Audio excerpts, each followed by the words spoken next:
It's Wednesday, pint size, which can only mean one thing. I've come all the way to Venice Beach in California to introduce you to this week's Beer Geek on American beers. From pre-prohibition all the way up to the budding American craft beer industry.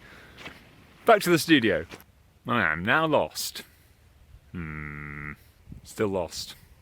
I've decided to make a small base here for the night because I have no idea how to get out. Save me, Studio Ollie. Thanks for saving me again. Let's talk. Yeah, it's alright, mate. I love the show. Oh, okay. Sorry. Go away.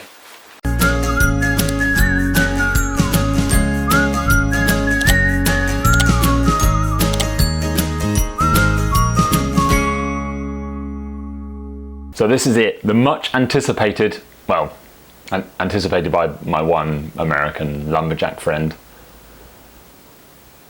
Something's weird. Beer Geek American episode. Before we set off, I'm drinking Sierra Nevado's Torpedo Extra IPA. I've had the Sierra Nevada IPA before and love it. And the reason it's called the Torpedo IPA is because of a device they use to add in extra hoppy aroma, but without the additional bitterness. Bitterness. And it uses a Magnum hops, which is a German hop. And for a country with 44 banging types of hops, you think America could use their own. On their website they urge you to try it with lamb or cheddar, so I've done that. I've got some Rolos here to have with it. I'm only kidding. I have here some great old British cheddar. What a way to start the American episode, eh? Beer in the States is a tale of two parts. A really bad, stupid America part, and a quite decent side. Here it is, American beer. Let's go. Americans sure do not know what to do with their beer. They're 15th in the per capita rankings behind Venezuela, Slovenia, Croatia. Good work, guys. Of course, since there's so many Americans in America, they actually lie second on the global consumption list behind China. And if there's one thing Americans love to do, that's consume. The big names in the American beer game are Anheuser-Busch and SAB-Miller. Between them, these guys produce these brands: Budweiser, Corona, Beck's, Stella, Hoegaarden, Brahma, Skoll, Foster's, Grolsch, Miller, Peroni, and Pilsner Urquell. Monopoly. We're not going stupidly back in time for this Beer Geek. We're actually going back less than 100 years to 1919.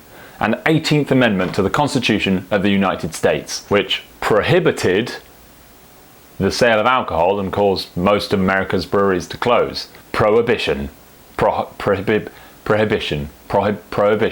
This actually wasn't that bad for the breweries. Most of them had actually closed before from earlier temperance movements led by the Protestant and Catholic Church. Thanks, Catholic Church. Everybody knows something about this Prohibition era in the States. Whether it's images like this, "Aw, mean," or like this, get it away. Perhaps the best way to sum up how most social progressives in the Republican and Democratic parties and rural Protestants felt about booze is this: the drunkard's progress. So here we start on the left with the start of a little tipple with a mate, and then we move up, a few more to keep the cold out, glass too much, I'm getting hammered. On to drunk ratus and the peak. Summit attained. Jolly companionship. Yes. Oh, what? Poverty and disease. Forsaken by friends. Desperation and crime. And death by suicide. Of course, the standard way to finish a night out, isn't it? But don't worry, guys, that's not the end. Wine in church is still allowed. Yes! Few breweries managed to stay open during the Prohibition, producing something called near beer. That's Foster's. Beer that is less than 0.5%, so that it's not actually listed as beer, it's listed as a cereal beverage. Three major breweries, Anheuser-Busch, Pabst and Miller, all produce their own. Bevo, Pablo and Vivo. If you were smart, or super dumb, you used a needle to inject this near beer with alcohol, producing an alcoholic drink. This beer was called Needle Beer. Nice work, America. Great naming skills you got going on there. Gradually, however, common sense prevailed and Prohibition was slowly whittled away. In 1933, the minimum percentage was raised up to 4%, because this was ruled a level that wasn't intoxicating and therefore wasn't dangerous. Later that year, the 21st Amendment to the United States Constitution repealed prohibition.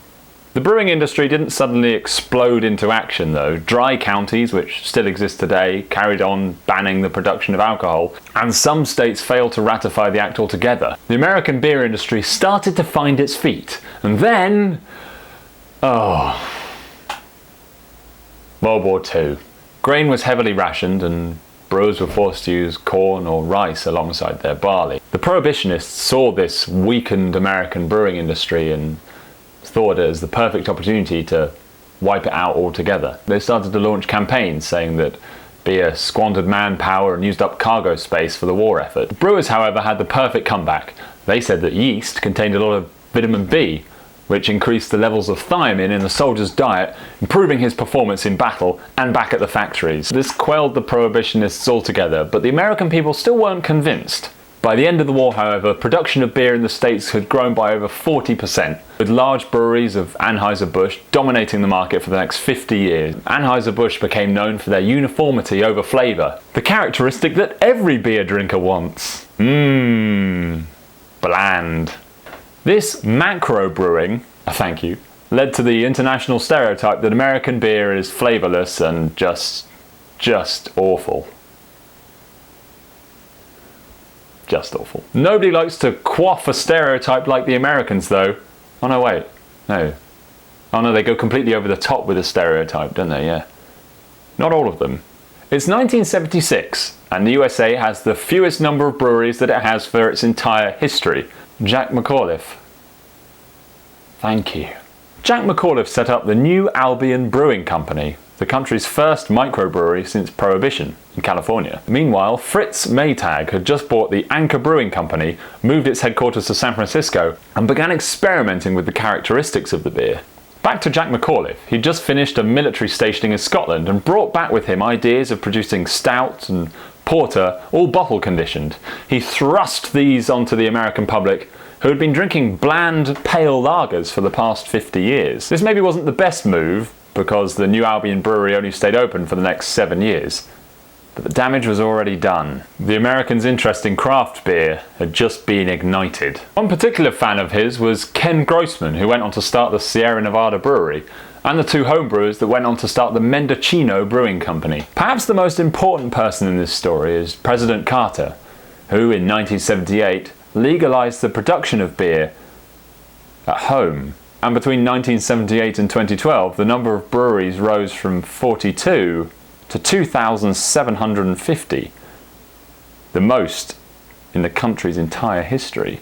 There are certain craft beer centres across the whole of the United States, from the culture from the Midwest to where most of the hops are grown in the Pacific Northwest. Portland in Oregon has more breweries than any other city in the world. Vermont, Montana, Alaska and Colorado have the highest number of breweries per million people in the nation. The South is still a bit iffy. The legality of the whole thing is a bit questionable, and the alcohol content is still limited in quite a few states. Cheese. Beer. The 5 largest craft breweries are the Boston Beer Company, which produces Sam Adams Lager, Sierra Nevada, New Belgium Brewing Company, Gambrinus Company, and the Lagunitas Brewery Company. Please God, will someone produce a brewery that doesn't end in Brewing Company? You know what you do? You know what you do! Anheuser-Busch has actually recognised that this industry is worth investing in and put money into the Goose Island and the Widmer brothers. Despite this brilliant sounding American beer revolution, craft beers still only account for 7% of total beer sales by volume.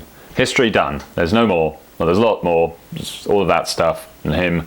Beer, all you need to know is it was banned, it was pants, and now it's sort of okay. And it's going to get better. There are some pretty cool and unique types of beer that Americans produce. First up, steam beer. Steam beer, such as the trademarked Anchor Steam beer, is basically lager yeast with an ale process. Bottom fermenting lager yeasts at the warmer ale fermentation temperatures. In the 19th century, steam beer referred to lager yeasts and lager brewing, but with no proper refrigeration, which would produce just the worst thing ever. Oh! There have been no explanations why the current method is called steam beer, although the Anchor Steam Beer, who have trademarked the name, do this. The Anchor Brewery had no way of chilling their boiling wort quick enough for the rest of the process, so they'd raise it up and put it in an open-top bin on the roof of the brewery and allowed the Pacific Ocean air to cool it, producing a lot of steam. That is the coolest thing I've ever heard. Since the 70s, private growers and universities have been growing two of America's most famous hops, Cascade and Citra. And it's these two that they put into most of their APAs or American IPAs. American pale ales and their style of Indian pale ales are far more robust, more bitter and more fruity than their British cousins. Doesn't mean they're better though. Other emerging styles include the Double IPA, whose origins lie at the Russian River Brewing Company in Santa Rosa. The Goose Island Bourbon County Stout is conditioned in bourbon barrels and is 17%. Oh God. They're also trying their hand at Belgian beers, and the St. Joseph's Abbey in Massachusetts is the first recognised Trappist brewery outside of Europe. With regards to what to try, the Anchor Steam Beer is up there with my godly beers. It is so good. As is DNA from the collaboration between the British Charles Wells Brewery and Dogfish Head. Having said that, this Sierra Nevada is just insane. Smell the hops from here, and it's down on the table. It's got this amazing, dry, bitter aftertaste with this immediate grapefruit and then more subtle building caramel taste as you're drinking it. I should mention the cheese, it's going down the treat. Cheddar. It's a good job I'm not doing a show on American cheese. Oh, America. If you only drink one IPA in your life, make it the Sierra Nevada Torpedo Extra IPA, and you'll die a happy man or woman. Give it another 50 years and America might just be where Europe is today. There's this passionate and small group of brewers crawling out of the woodwork, putting their heart and all their American passion and soul into their craft, and all they need now is time for it to build and build across the whole of the States. This beer is truly awesome, but I think the problem lies in the fact that if I went to an American supermarket, I might have a bit of trouble trying to find it. And I just hope that by the time American craft beer is as widespread as it is in England, I wouldn't have moved on to wine. Coming soon, wine size. I'm not doing that. I hate wine. I'm not doing that, don't worry. I've been Ollie. This has been Beer Geek. I've been Ollie. This has been Beer Geek. See you next time.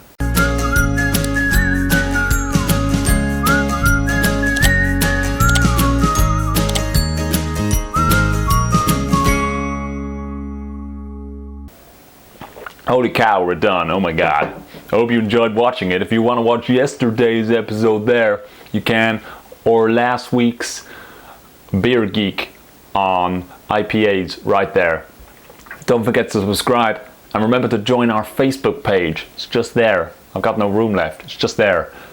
You can find there's going to be outtakes, exclusive episodes, extra beer reviews, and loads of cool stuff, including beer giveaways. So like it. Oh my god. Wow. Oh my god. Cheers. I'll cheers to that. Goodbye.